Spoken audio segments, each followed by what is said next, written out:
ಮಾಡಿ ಅದು ಕದಂಬರ ಕಾಲಕ್ಕೆ ಸೇರಿರ್ತಕ್ಕಂಥ ಶಾಸನ ಎಂಬತಕ್ಕಂಥ ಮಾಹಿತಿ ನಮಗೆ ಲಭ್ಯವಾಗ್ತದೆ. ಸರ, ಈಗ ಮೊದಲು ಶಾಸನ ಕನ್ನಡ ಹುಟ್ಟಿದ್ದು ಇಲ್ಲೇ ಅಂತಂದು ಪ್ರಾಮಾಣಿಕವಾಗಿ ಇನ್ನೊಂದು ಇದೆ ಅಂತ ಅಂತಾರಲ್ಲ, ಅದು ಯಾವುದು ಸರ್? ಅದು ಇನ್ನೂ ಚರ್ಚೆಯಲ್ಲಿದೆ. ಹೀಗಾಗಿ ಅದು ಪ್ರಥಮ ಶಾಸನ ಅಂತಕ್ಕಂಥ ಒಂದು ಸಂಶೋಧಕರು ಚರ್ಚೆಯನ್ನು ನಡೆಸಿದ್ದಾರೆ. ಆದರೆ ಇಲ್ಲಿವರೆಗೂ ಅದು ಪ್ರಥಮ ಎಂಬತಕ್ಕಂಥ ಒಂದು ಮಾಹಿತಿ ಖಚಿತಪಡಿಸಿಲ್ಲ.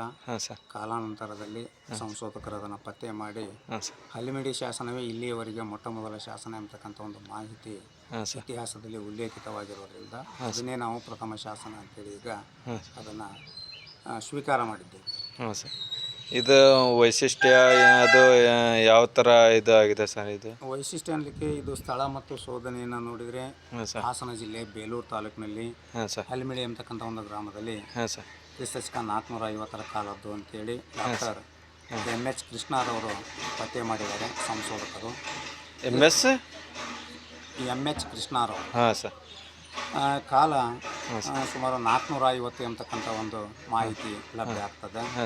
ಇನ್ನು ಲಿಪಿ ಮತ್ತು ಭಾಷೆ ಹೇಳಬೇಕಂತ ಹೇಳಿದ್ರೆ ಇದು ಹಳೆಗನ್ನಡದ ಭಾಷೆಯಲ್ಲಿದ್ದು ಬ್ರಾಹ್ಮಿ ಲಿಪಿಯಿಂದ ಈ ಕವಲೊಡೆದು ಕದಂಬ ಲಿಪಿಯಲ್ಲಿ ಕೆತ್ತಲಾಗಿದೆ ಅಂತಕ್ಕಂಥ ಒಂದು ಮಾಹಿತಿ ನಮಗೆ ಲಭ್ಯ ಇದೆ.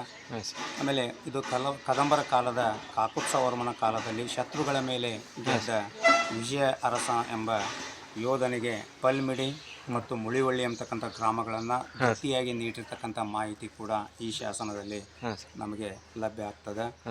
ಇನ್ನು ಇದರ ವಿನ್ಯಾಸ ಹೇಳ್ಬೇಕಂತ ಹೇಳಿದ್ರೆ ಇದು 4 ಅಡಿ ಎತ್ತರ ಇರ್ತಕ್ಕಂಥ ಶಿಲೆ ಮೇಲೆ ಬಂದಿರತಕ್ಕಂಥ ಶಾಸನ ಇದಾಗಿದೆ. ಇದೆಲ್ಲ ಸರ್ ಇಲ್ಲಿ ಮೇಲ್ಗಡೆ ಕಾಣಿಸ್ತಾ ಇದೆ ಕಾಣತಕ್ಕಂಥ ಶಾಸನ. ಒಟ್ಟು 16 ಸಾಲುಗಳನ್ನು ಒಳಗೊಂಡಿರ್ತಕ್ಕಂಥ ಒಂದು ಶಾಸನ ಇದಾಗಿದೆ. ಇಲ್ಲಿ ಕನ್ನಡ ಅಂದಿನ ಕಾಲಕ್ಕೆ ಆಡಳಿತ ಭಾಷೆಯಾಗಿತ್ತು ಅಂತಕ್ಕಂಥದ್ದು ಕೂಡ ನಮಗೆ ಖಚಿತವಾಗ್ತದೆ. ಧನ್ಯವಾದಗಳು ಸರ್. Thank you.